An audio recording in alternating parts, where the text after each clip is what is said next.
están? Muy buenas tardes, bienvenidas, bienvenidos a Política en Vivo en Radio Universidad de Chile para este viernes 10 de noviembre de este 2017. Calurosísimo día, pasamos de los 30 grados largamente durante la tarde y mañana va a ser peor, así que no se olvide, especialmente los hombres que somos porfiados, de ponernos bloqueadores y todas esas cosas. Como todos los viernes estamos en modo panel, ahora se dice en modo, ya he ido aprendiendo a poco. Estamos en modo panel por la radio, por supuesto, en directo, y mañana ya tipo mediodía, en la tardecita, vamos a estar en nuestro streaming de televisión. Felizmente hoy día tenemos paridad de género en nuestro programa y no pasamos la vergüenza de ser puro hombre conversando, así que eso nos tiene ya muy contentos. Estamos con Andrea Salazar, candidata en el distrito... En el 12. En ese chiquitito que es la Florida, Pirque y todas esas cosas juntas. Ese mismo. Movimiento Autonomista, bienvenida Andrea, ha sido panelista habitual de nuestro programa. También está Cristian Pertusé, cientista político, no eres candidato a nada. A nada. Estás ahí sacando cuentas para ver si pasa o no pasa, ganan o no en primera vuelta, eso es como lo... No, no ganamos en primera vuelta. No ganan en primera vuelta. Muy difícil. Sí se dieran ciertas condiciones. Después lo trabaja hablar con la candidatura del senador Navarro, no ganan en primera vuelta, ¿no? No. Ganamos ahí en el comando de Piñera, por cierto. ¿Estás en el comando? No, estoy en el comando. No pero estoy en el comando. Más en tareas innovación, pero en tareas de apoyo, sí. Y análisis electoral, más que todo. Y con Valesca Naranja, candidata... Naranja, mira lo que te dije. Valesca Naranjo. Es que lo que pasa es que reparte naranja Regalo y por eso naranja, se ha hecho muy sí. conocida. Candidata en el Distrito 10, candidata independiente, antropóloga también. ¿También? ¿Quién más es antropólogo? No, pues tú, además de candidata, eres antropóloga. Ay. Bienvenida, Valesca. Muchas gracias. Bueno, ¿saben qué? Yo, como los viejos que cuentan chistes, cuando venía caminando para acá, pensaba en ustedes dos particularmente, y discúlpame, Cristiano, un segundo, en Andrea y en Valesca, que son, por lo que sé, las dos son su primera campaña, y han tenido que, por lo tanto, ir a la calle, ir a enfrentarse con un mundo muy amplio, muy diverso por la forma como se dibujaron los distritos. Y de pronto, como pocas veces preguntan, ¿qué reciben ustedes de las personas cuando conversan? ¿Qué les dicen? ¿Qué piden?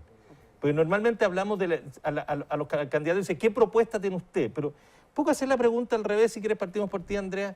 ¿Qué te dice la gente cuando tú te acercas simplemente diciendo que eres candidata, sin hablar de cuál es tu sector y todo eso? ¿Qué es lo que tú percibes que hay en el ambiente? Creo que hay mucho descontento. Creo que la gente está chata. Están todos chatos, ya no le creen a nadie. Para la mayoría, la clase política son una manga de corruptos, así de simple. Y creo que eso tiene que ver con las condiciones de vida que hoy día están teniendo los chilenos y las chilenas. O sea, cuando conversamos sobre cómo viven o de qué viven, la mayoría me dice que tienen pensiones de 90.000 pesos, sobre todo las mujeres. Muchos con hartos problemas respecto de cómo habitan, o sea, de delincuencia, de también la salud. O sea, yo creo que hay harto malestar hoy día en los chilenos y las chilenas, y creo que una de las cosas que tenemos que combatir principalmente para estas elecciones es la abstención, porque veo que no hay todavía digamos, un sentir de que se puede superar el momento actual, de que hay una alternativa. Entonces, esa es la sensación que me queda, la verdad. Valesca Naranjo, Sí. tú tienes un distrito bien particular, pero tienes un distrito que tiene Ñuñoa, Providencia, Santiago, y después La Granja, Macul, San Joaquín, San que Joaquín. es el distrito 10, que es como el de las controversias. Pero al mismo tiempo el distrito que está al centro de la ciudad es muy desigual entre sí. Tienes a La Granja y Providencia, que en algún momento en el ranking de calidad de vida urbana, La Granja estaba en un extremo. Incluso se dio como ejemplo que ahí se vivía como en África, y en Providencia, Las Condes, tú vivías como en Nueva York o Londres. O sea, así de grande es la brecha. Entonces, mira, el recorrido yo comparto, creo que hay bastante molestia, bastante enojo. Ahora no sé si por la diferencia de los distritos. Al mismo tiempo, a mí me ha pasado que con las organizaciones sociales hay algunas de las propuestas que yo estoy planteando que han sido como qué bueno, que en particular, ponte tú, yo cuando vi el distrito, que son unidades electorales más grandes, yo dije, bueno, o sea, hay que también decir algo del distrito si uno aspira a representar. O sea, creo que replicar esta práctica comunal, que es que tú estás solo en la frontera de tu comuna y en un distrito que muestra la desigualdad, había que hacer algo sobre la desigualdad. Entonces yo estoy proponiendo, por ejemplo, gestión intercomunal para las distintas comunas, que haya coordinación local. Un ejemplo clásico es los planes cuadrantes entre carabineros, que pierden jurisdicción cuando pasan la persecución del delito entre una comuna y otra. Y eso, cuando lo mencionamos, la gente dice, ah, uy, qué bueno, así como una idea.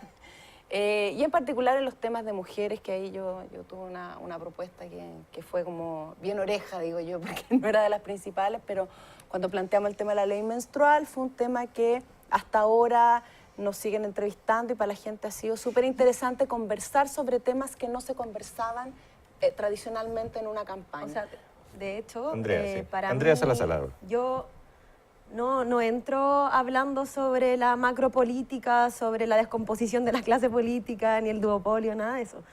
Yo me he enfocado principalmente en las mujeres, y la primera pregunta que les hago es si les reconocen el trabajo que hacen en la casa. Independiente de que sean dueñas de casa o no, la mayoría de las mujeres, después de llegar de la pega, son las que hacen todo el trabajo doméstico y de cuidado. Claro que sí. Entonces, a partir de eso, es que hemos hecho varias propuestas, como un sistema nacional de cuidado, como exención de pago en el transporte a las cuidadoras, como pensión también acorde a ese trabajo, porque como no se reconoce como trabajo, no tiene sueldo, no tiene seguridad, no tiene nada. Y a partir de eso es que también, y creo que esa ha sido una de las grandes falencias de la izquierda, de decir, bueno, las mujeres en general son conservadoras, así que no les hablamos. ¿Por qué? ¿Qué es lo que ha pasado? Sí. Que no se ha hecho una propuesta para integrarlas como sujetos políticos, y creo que eso es... Solo acotar una cosita a lo que tú Valesca decías, que la Naranjo. pensión básica solidaria la creó la presidenta Bachelet en el primer gobierno, justamente pensando en esas mujeres que no tenían derecho a nada, que habían estado en el trabajo doméstico, una generación además, quizás nuestras generaciones más jóvenes no. 80 lucas.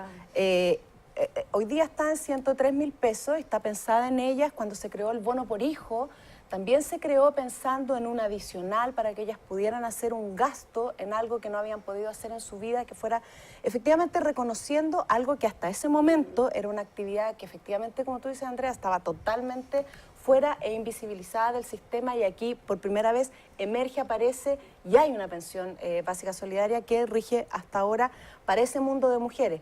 Quiero agregar ahí que el bono por hijo, y eso ha sido algo que yo en campaña lo conocí, no tenía idea.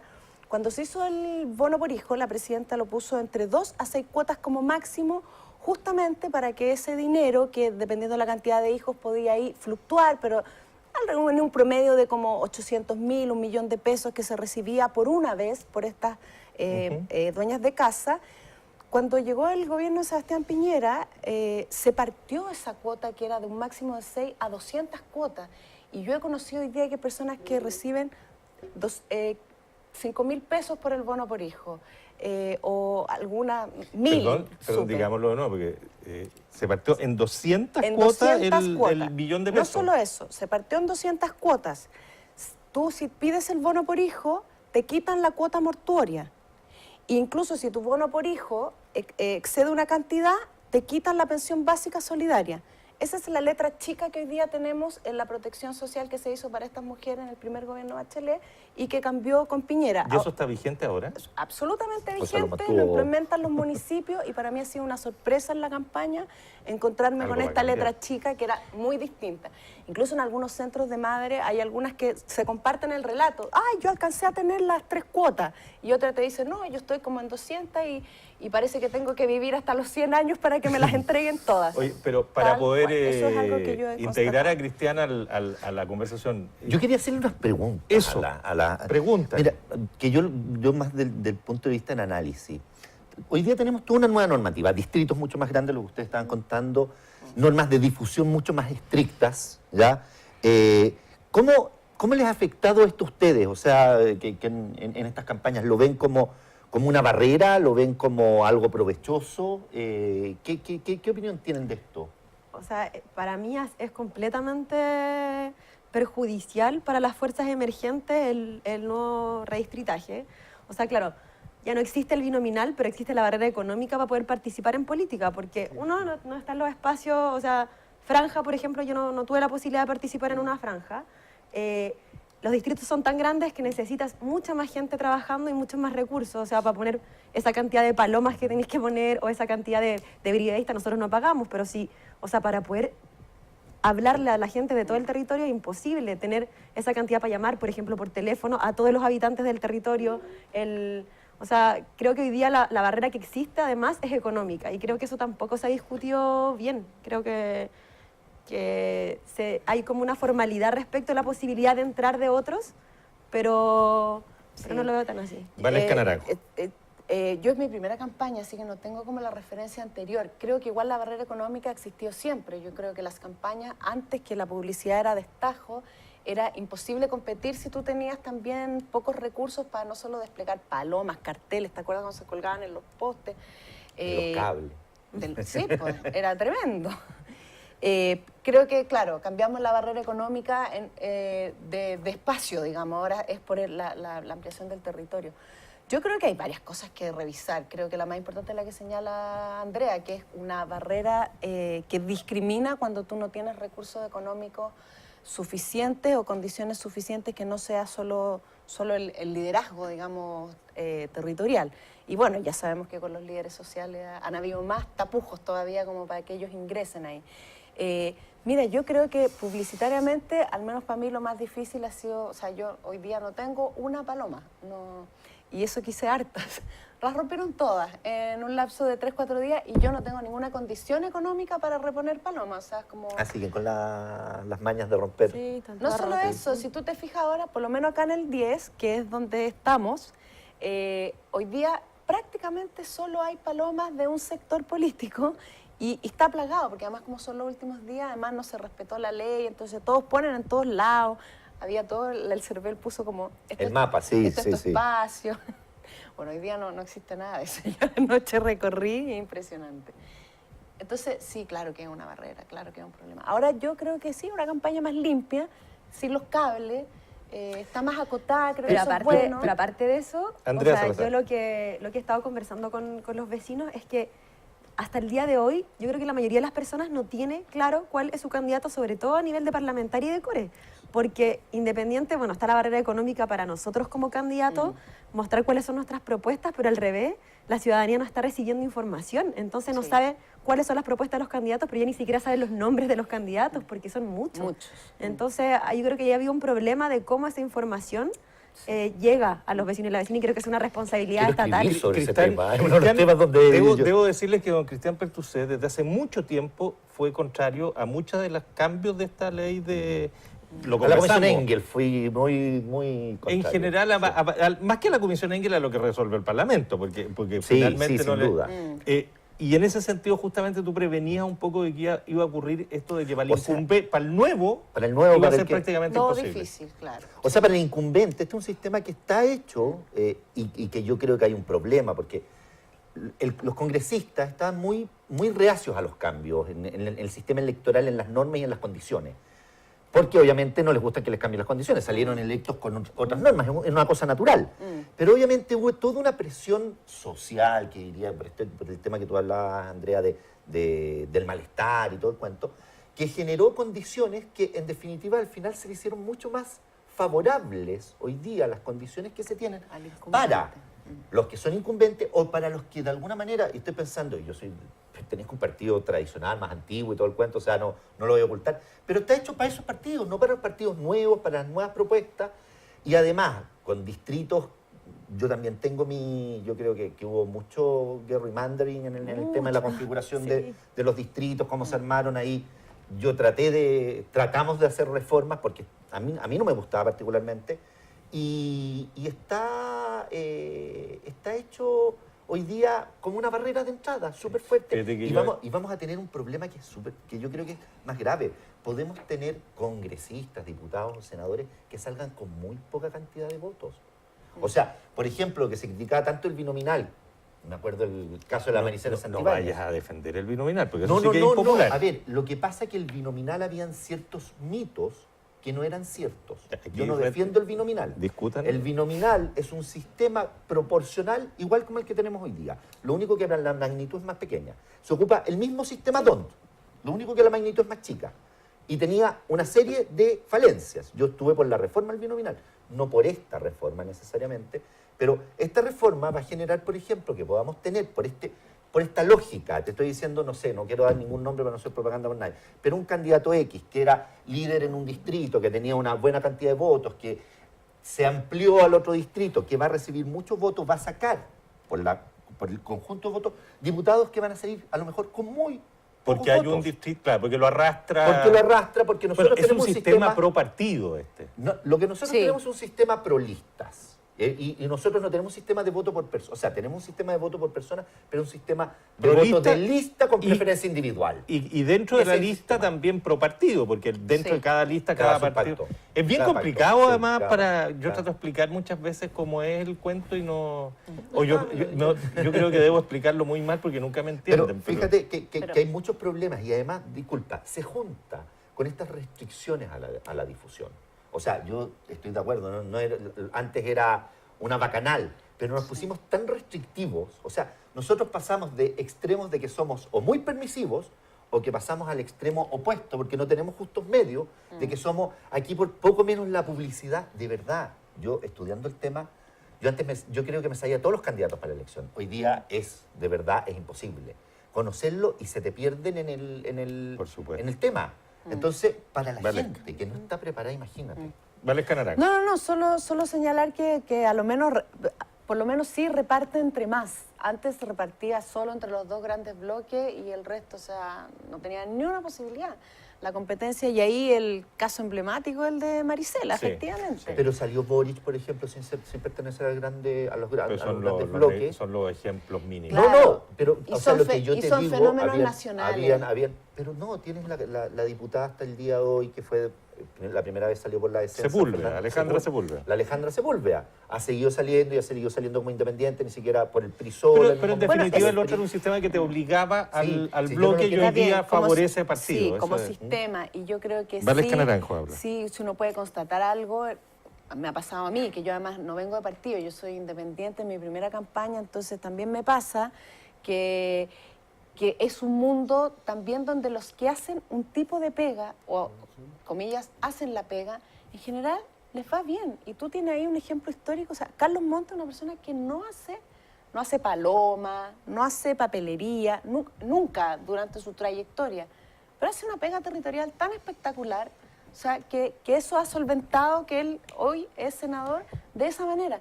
Pero tú tienes otros parlamentarios que efectivamente cuando la gente te dice, oh, aparecieron, que como el clásico en la feria. Ahora, temporada de candidatos, aparece, cada 4 años aparecen. Entonces, efectivamente, hay mucho político que no hace la pega. Entonces, cuando tú me nombras, no sé, a Boric, a Sepúlveda, Boric creo que es un caso aparte porque es un fenómeno nacional y es una figura nacional. Y que bueno, digamos, que hayan llegado a esa figura. Pero el caso de Alejandra Sepúlveda seguramente hay un trabajo ahí que avala y permite que en el fondo que tú no descansas en la estructura del sistema electoral. ¿Te fijas? Entonces, y de hecho creo que la electividad o el sistema debiera tender más bien a estimular y fortalecer que el parlamentario sea reelegido no por un tema de sistema, sino que efectivamente porque hace la pega. Yo creo igual que vamos a tener Andrea otro Salazar. problema con el nuevo sistema electoral que tiene que ver con la ley de cuotas, porque se ha insistido mucho en que ahora que tenemos ley de cuotas es probable que entre más mujeres al Parlamento, pero yo no sé si eso va a ser tan cierto. De partida porque las mujeres seguimos sin ser cabezas de lista, o sea, por ejemplo, en el Frente Amplio, y lo digo a todos, en el Frente Amplio hay 6 mujeres cabezas de lista de como 20 y tantos distritos de partida. Los recursos no son los mismos para las mujeres. O sea, formalmente quizás tenemos paridad o de hecho tenemos que cumplir con las cuotas, pero no tenemos los mismos recursos, el mismo apoyo de los partidos en general de manera transversal, diría yo, a la política. Y además, creo que es muy probable también que las mujeres nos hayan llevado, espero que yo no, como galleta de las listas. O sea, entonces, ¿qué sentido tiene establecer una regla formal para que las mujeres nos lleven de moneditas de cambio después las negociaciones o de galleta? Entonces, por ejemplo, hay otros sistemas en los que no entran, ¿cierto?, preferencia individual, sino que hay un orden en la lista que llevan los partidos o los bloques y por lo tanto, lista cerrada, y por lo tanto las mujeres tienen que tener, no sé, estar sobre el, o 3 o 4 encabezando las listas, por ejemplo. Entonces creo que vamos a tener que darle una vuelta a este sistema post-elecciones. Agregarles para cerrar este bloque a ustedes dos particularmente, y también una opinión de Cristian, es que en el foro de los últimos, de los 8 candidatos presidenciales, no se dijo una palabra, a propósito de lo que están hablando de mujeres, una palabra de tema de género. No hubo ninguna pregunta, ni ninguna alusión de ningún tipo por parte de los 6 candidatos hombres y de las 2 candidatas a temas de género. Sí. Como tampoco lo hubo a temas internacionales. Cero. No existe el mundo, existe la cosa. A mí me pareció sorprendentísimo. Sí, yo comparto que hay que discutirlo, y no solo, por ahí también surgió que más bien la ley de cuotas se hiciera extensiva a candidatas electas, o sea, que en el fondo tú puedas cumplir con una cuota de mujeres electas, que es como la ley de cuotas se aplicó en otros países. Hay, por todo el Partido Socialista, entiendo que tiene, tanto para la juventud como para las mujeres, esas candidaturas siempre valen más. Entonces, cuando ellos también hacen un sistema bien parecido al que tenemos, pero cuando hay una mujer o un joven menor de 30, ese voto, en el fondo, ese elegido vale más. Entonces, o sea, tienen que estar necesariamente una aseguras cantidad, la elegibilidad de estas minorías que estás con la regulación privilegiando para que efectivamente sean parlamentarias en este caso. Oye, el sistema nuestro en otros países no ha resultado. O sea, ya la ley de cuotas que se aplicó en Chile, en otros países no ha dado resultado. ¿Tú eres partidario de la ley de cuotas, Cristian? No, yo no soy partidario de la ley de cuotas. En términos generales, o sea, yo creo que hay que generar condiciones. Soy muy partidario que la mujer participe en la política, además mejora el ambiente de todas maneras, pero a mí todo lo que me huele un poquitito a privilegio, a entradas un poco forzadas, que además te llevan ahí a negociar, o sea, las mujeres que querían negociaron y porque eran mujeres las tenían que poner, o sea, se te generan ciertos privilegios que yo creo que no son positivos necesariamente, y prefiero el esfuerzo individual. Pero perdona que te interrumpa, pero eso en condiciones de que tú tuvieras una sociedad y una cultura donde no hay un privilegio para los hombres y donde las mujeres no están en condición de desigualdad, pero resulta que el escenario es otro. Entonces, como privilegio en una ley de cuotas para mujeres, me parece que no. Es que yo creo que justamente lo que tenemos que cambiar es la cultura, porque al final están lo que ustedes me plantean de alguna manera, que la ley de cuotas, mira, en ningún país el Congreso, súper cortito, el Congreso está conformado por, exceptuando en casos indígenas, en caso de etnias de los países, Nueva Zelanda, ahora Australia, que tienen ingreso para esos grupos. Pero las mujeres en sí, ningún Congreso entran como entran en el Partido Socialista, lo que tú decías, los jóvenes, que entran por cupos especiales. Sí. Solamente lo tenemos en etnia.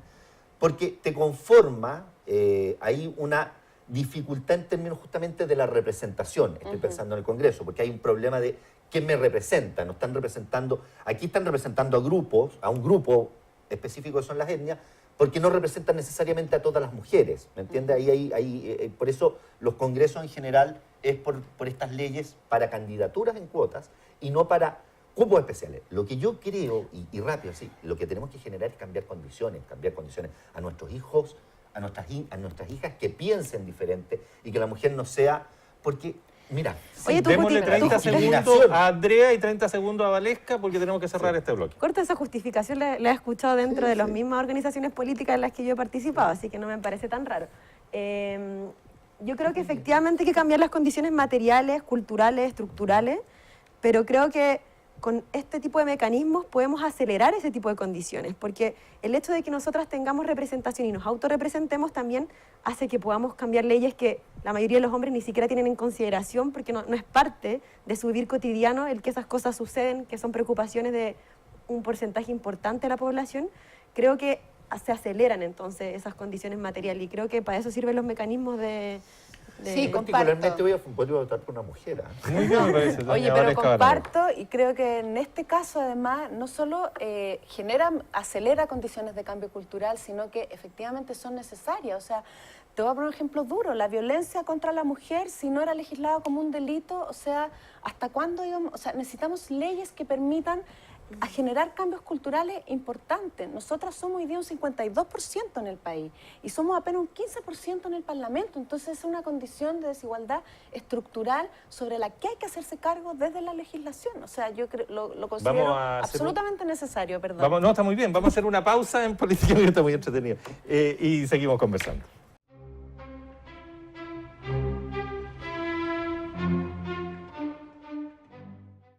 Estamos ya de vuelta en Política en Vivo. Fíjese que en el ratito que estuvimos en pausa, dirá usted cómo siguió aquí la polémica por la ley de cuotas.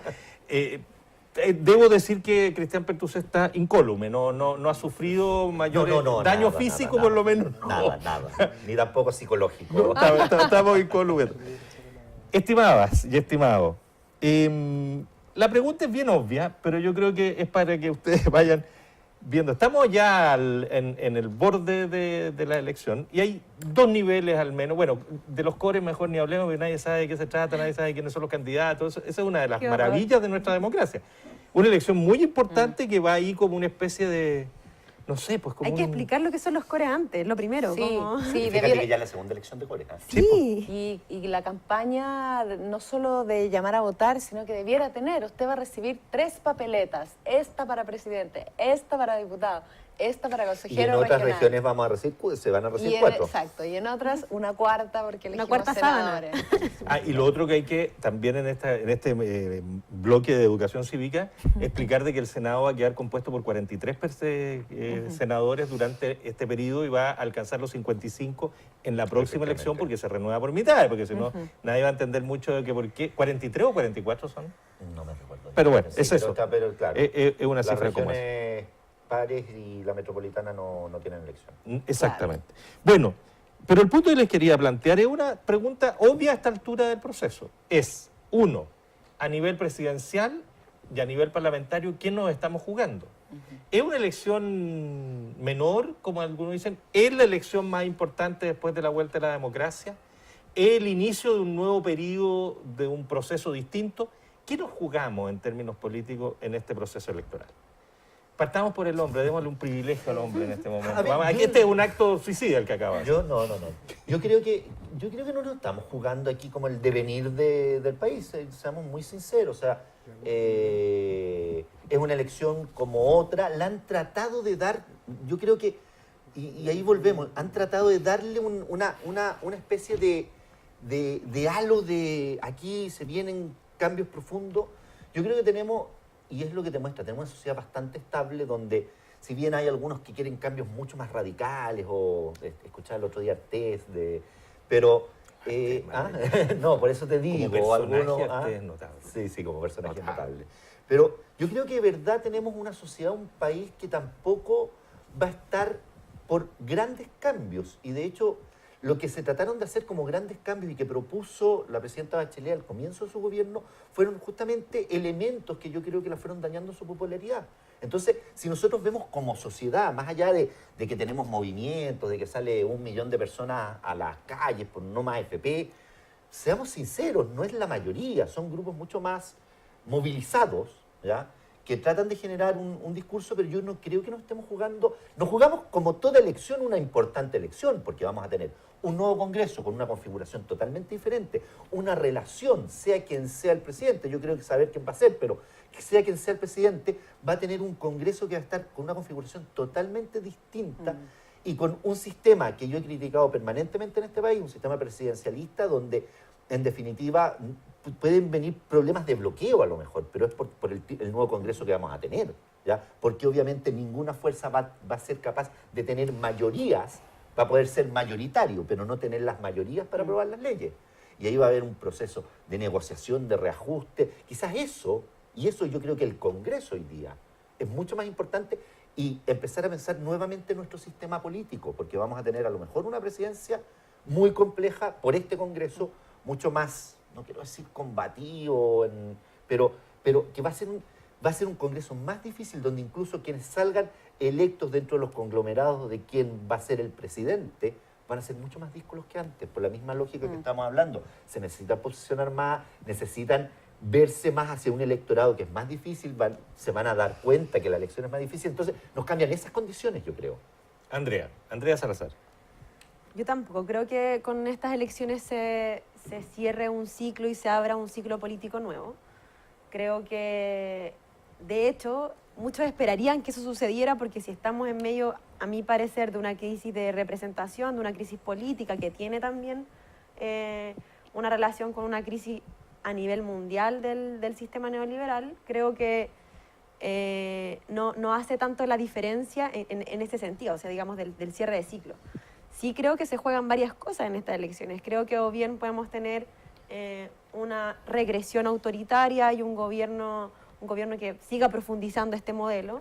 Y por otro lado tenemos a un bloque que a mí me preocupa mucho, el cómo ha tratado de posicionarse la nueva mayoría en estas elecciones, porque se posiciona solamente desde el todos contra la derecha y todos contra Piñera, pero tampoco hay ninguna salida al modelo neoliberal ni al malestar de los chilenos y las chilenas. Entonces, y de hecho, a mí me sorprende que todavía siga bien velado todo lo que está pasando con Guillermo, la firma, y la relación con lo que está pasando también en la Municipalidad de San Ramón, que es sumamente grave y que estamos hablando de una relación de la clase política ya no solamente con el empresariado, sino también con el narcotráfico. Y creo que se están escondiendo hartas cositas bajo la mesa, bajo la alfombra, digamos, y que no se van a solucionar en estas elecciones. Yo creo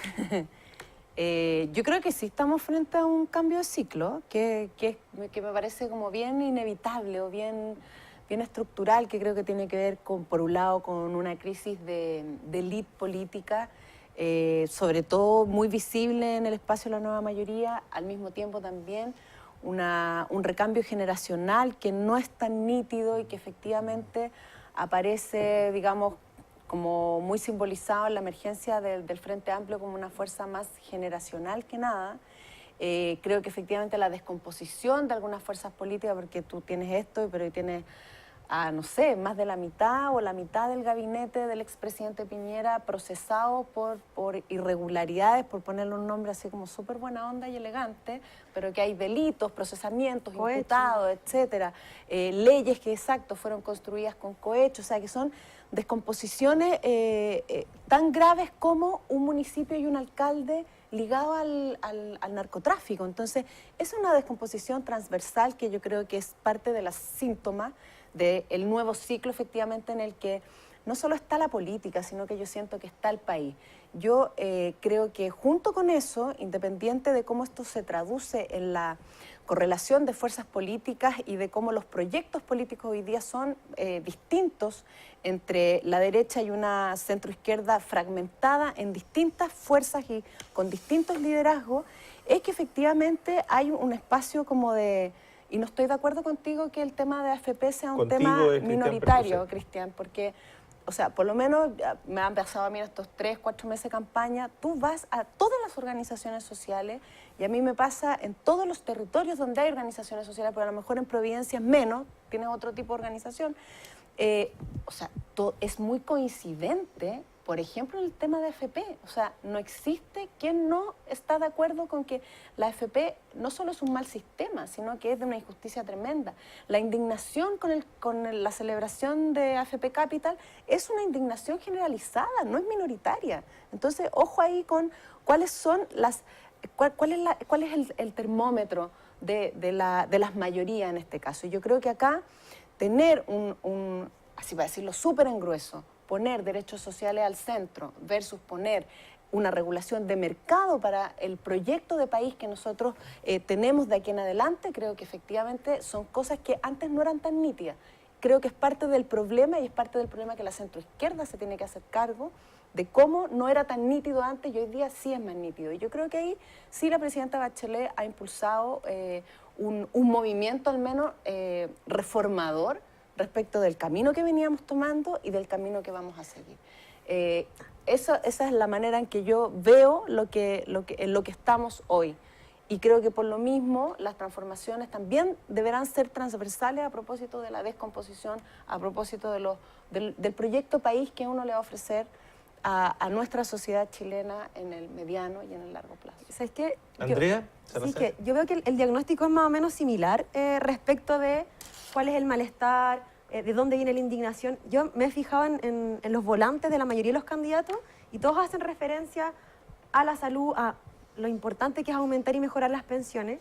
Y claro, de lo que están aburridos es de esas promesas que no se cumplen. Y yo la pregunta que les hago es, ¿por qué esas promesas no se han cumplido? Y el tema es que si hay una relación de la clase política con el empresariado y con esas mismas empresas que hoy día lucran y negocian con nuestros derechos, esas promesas no se pueden cumplir. Entonces, por muy que en el programa la nueva mayoría hoy día tenga la idea de, por ejemplo, avanzar en garantizar derechos, si es que están involucrados como bloque político, como coalición, con el mercado, con el mercado de la educación, con el mercado de la salud, con el mercado de las AFP, o sea, si no tiene que ver con que sean malos o buenos, tienen intereses puestos ahí. Entonces... Perdona. Sí. Hoy día fue, esto es la variedad de género, me dejó, pero... No, está bien, pero está yo bien. haría una distinción entre, efectivamente, cuando hay la famosa frase, cuando hay un maridaje entre política y interés económico, y la ley de pesca yo creo que es como el sumum de la expresión de aquello.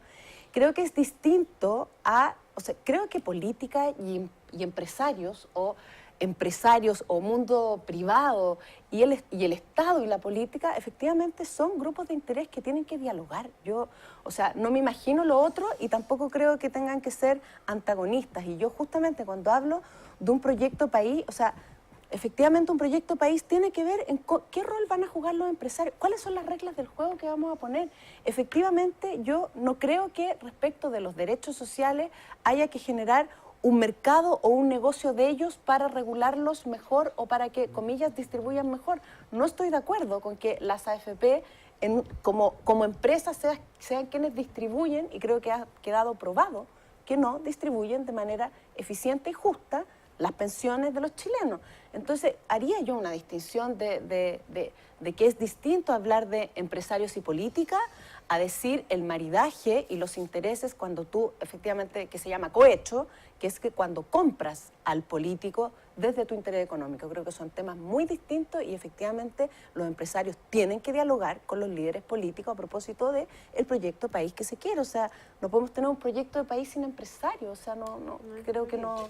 No des posibilidad de que te interrumpa. No, rápidamente. Perdón. A ver, yo quiero Pertuce. dos cosas aclarar. Primero, más de la mitad de ex ministros de Piñera no está procesado. Si yo creo son 2 o 3. Si no está tratando de recordarme.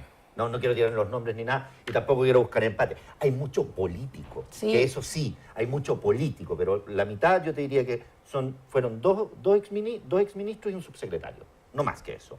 Y ahora... sepa cualquiera, y que si hay delito, que aquí la ley se tenga que aplicar. Primero, a ver, yo lo que decía sobre el tema de las FP, puede haber, yo creo que hay un discurso que se ha colocado, no más FP, pero si uno ve las encuestas, y de hecho la última encuesta no me acuerdo cuál fue que miraba, la gente tiene una preferencia por la capitalización individual que por el ahorro solidario en Chile. Triunfo cultural del neoliberalismo. No, a ver, lo que estoy diciendo, puede ser, pero culturalmente, o sea, la gente dice, yo prefiero tener mis ahorros y obviamente lo que tienes que buscar es un sistema y ahí tenemos, vamos a entrar en una cuestión técnica, si la tasa de ahorro para futuro y cuándo y ahí entramos a otra problemática, digamos, pero en términos generales, por eso yo cuando decía, no es mayoritario el tema de no más FP, me estaba refiriendo a un sistema. La gente mayoritariamente prefiere un sistema de capitalización individual, creo que se ha puesto el discurso, pero mira, a lo mejor vamos a hacer una cuestión un poquitito más mixta y le vamos a cambiar el nombre. Pero es que estáis homologando como el estar de acuerdo o no con la FP, así me gusta el ahorro individual o colectivo. Por eso, o sea, lo que nosotros tenemos que ver, la AFP es un nombre que se le dio a una institucionalidad que son las administradoras de fondos de pensión.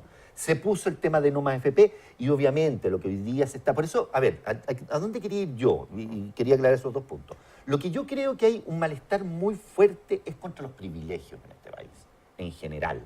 Más que, y eso se ve afectada a la clase política, se ve afectada se ven afectados los empresarios, y yo diría los grandes empresarios, porque aquí hablar de todos los empresarios, hay empresarios súper pequeños y que les cuesta mucho, el dueño del kiosco en la esquina o de la cafetería, donde son empresarios. Entonces, yo creo que donde sí hay un malestar súper importante, y yo creo que ahí es donde tenemos que efectivamente apuntar, es a tener una sociedad de privilegios. ¿Ya? Yo creo que ahí es donde tenemos que empezar a ajustar nuestro sistema. ¿Ya? Por eso yo decía, yo creo que no van a haber grandes cambios, y a eso yo me refería. Lo que sí, donde sí van a haber cambios, y que no es algo que va a cambiar con esta elección, yo creo que se empezó a dar, y no quiero poner casos, pero se empezó a dar desde el momento del caso Cabal, Penta, ley de pesca y los correos que... Entonces, lo que se empieza a ver es que la sociedad y toda la sociedad, sin separar ni izquierdas ni derechas, esto no es un tema de izquierdas o de derechas, es que cuando tenemos una sociedad de privilegio, por eso yo decía, los cambios van a ir a lo mejor en eso, ¿ya? Pueden seguir las diferencias sociales, vamos a tener que discutir qué sistema de pensiones tenemos que aplicar, vamos a ver, tendremos que ver cómo mejoramos las condiciones para que haya cambios culturales, para que no haya mayores diferencias con las mujeres, lo que hablábamos anteriormente, pero a eso vamos, yo creo que ahí está efectivamente, y donde yo creo que nos equivocamos muchas veces nosotros mismos, los políticos y los analistas políticos, es que empezamos a echar la culpa, la política es mala, la política es muy buena. Y hoy día, ¿por qué la gente, por eso yo veo con pena la abstención que hay? La política es súper necesaria porque justamente ahí se van a producir los grandes cambios en esa discusión que tenemos que dar. Y es por eso súper importante que la gente, y los llamo a que vayan a votar. Nosotros conversamos antes, si va poca gente a votar, yo te aseguro, y poca gente, estoy hablando menos del 40%, gana Piñera en primera vuelta. Te lo aseguro. Si va a votar más de el 45%, entre el 40 y el 45 tengo mi duda. No sé qué va a pasar. Y si va a votar más del 45, hay segunda vuelta. Creo que por diferentes estudios que uno hace y todo el cuento, yo creo que la elección está más o menos claro que la posibilidad de que gane Piñera en segunda vuelta y dadas las diferencias de porcentaje y una serie de cuestiones, yo creo que es muy probable que en segunda vuelta igual gane Piñera, aunque es una segunda vuelta, pero se puede dar, y por eso yo creo que tenemos que reivindicar la política, tenemos que reivindicar a los políticos, a los, como les gusta decirse, a los servidores públicos, ¿ya? Porque son efectivamente los actores que van en el proceso de discusión, ¿ya? Van a ir cambiando el sistema social, o si no nos vamos a quedar como estamos. Y yo creo que el malestar está en los privilegios, lo repito. Vamos a echar a la franja electoral en este último programa antes de elecciones, entonces los próximos 2 minutos, nos quedan 4 minutos y medio. 2 minutos para Andrea y luego 2 minutos para Valesca y me quedan 30 segundos para despedir. Perfecto.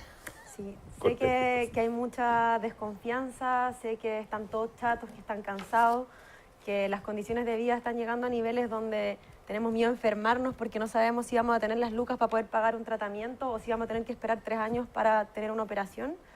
Creo que llegó el momento de que saquemos a los corruptos, que barramos con los corruptos, son todos compadres entre ellos, van todos juntos de vacaciones, son dueños de las mismas empresas que hoy día están lucrando con la salud, con la educación, con las pensiones, y por lo tanto creo que es importante que construyamos un proyecto colectivo, no solamente que vayan a votar el 19, sino que empecemos a organizarnos, a crear comunidad, y por eso los invito a ser parte del Frente Amplio, por eso los invito a organizarnos también entre las mujeres, estamos siendo inéditamente explotadas, y también las invito a votar por mí, a Andrea Salazar, G58, a todos los vecinos de La Florida, de Puente Alto, de San José de Maipo, de Pirque y de La Pintana. Valesca Naranjo. ¡Ay, qué excelente este tiempo! Maravilloso. Bueno, yo voy a aprovechar mis 2 minutos para quienes no me conocen. Soy antropóloga social, tengo 42 años, así que tengo harta experiencia. He sido una servidora pública toda mi vida. Sí, a mucha honra y con mucho aprendizaje en el mundo público. Y quiero llevar eso a la política. Yo soy la única independiente de mi lista, soy el N78, acá en el Distrito 10. Van a ver además en la papeleta que dice independiente, así que es verdad que soy la única independiente. Y queremos trabajar con la gente de manera permanente, que creemos que eso es parte de lo que le hace falta a la política. Hemos priorizado, este es un distrito que tiene una mayor cantidad de adultos mayores, por lo tanto también es nuestra prioridad el adulto mayor, ahí tenemos algunas medidas concretas. Invito a mirar nuestro Facebook. El tema de mujer también, por cierto, es una prioridad para mí. Fui jefa de hogar, así que tengo muy claro lo que es cumplir la pega, llevar la familia, estar con los hijos. Es una tarea doble, triple y a veces cuatriple. Y por cierto, el tema que mencionaba al principio, que es la ciudad, la seguridad en este distrito, que es muy importante, que ingresemos a una lógica distinta de trabajo en el mundo local, entre las comunas, para gestionar no solo la seguridad, sino que para que gestionemos la desigualdad también en una mirada de colaboración. ¿Por qué no? Comunas que tienen más pueden abrir espacios, cupos en salud, en educación, etcétera, hacia las comunas que tienen menos, donde podemos ingresar a una manera distinta de gestionar el territorio. Y yo que me siento Cristian, mandatado. ¿algo que decir? Yo que me siento mandatado por mi mujer. No, nada. Yo creo éxito a todos los candidatos y de nuevo yo creo que es súper importante que asuma la población, la gente, su responsabilidad.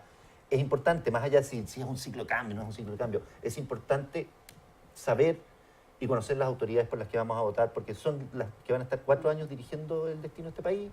Y yo creo que es súper importante que concurran y les deseo éxito, más allá de que no estamos en el mismo sector político, pero les deseo el mayor de los éxitos. Muchas gracias. Andrea Salazar, 1.000.000 de gracias. Suerte, Gracias. ánimo en lo que te queda de campaña, que esta semana creo que va a ser durísima, me imagino. Quedan para 6 usted. días. Sí. 6 días. Valesca Naranjo, lo mismo. Mucha suerte. Muchas gracias. Éxito. Don Cristiano, seguiremos Don Felipe. encontrando. Ojalá que la invitemos como diputada. Ojalá, pues. Maravilloso. Sería muy bueno. Y tengamos que decirle diputada, por Diputada. favor, no nos rete tanto. Claro, honorable, Honorable, por favor, no nos trate de esa Para que el manera. Parlamento vuelva a ser honorable. Muchas gracias por la compañía, nos vamos. Un gusto saludarlo, que tenga un muy buen fin de semana. Les recomiendo, mañana va a ser mucho calor. Los hombres en especial, pongámonos bloqueador porque si no vamos a tener problemas. Buen fin de semana para ustedes. Muchas gracias. Buenas noches. Gracias.